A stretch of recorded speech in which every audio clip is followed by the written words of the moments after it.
In this video we will learn how to prepare new brushes, or hude. For this you will need a paper towel and a cup of water.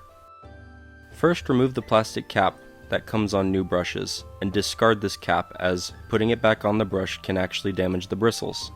You're going to loosen the bristles of your brush about 2/3 of the way up by pinching the bristles between your thumb and your pointer finger, rotating the brush as you go.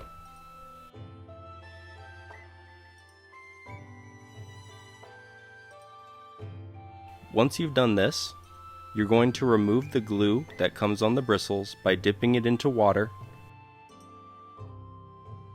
and finish by dabbing the brush on a paper towel. Your brush is now ready to use. The exercise is the same for smaller brushes as well. If you enjoy our videos, please support us by subscribing to our channel.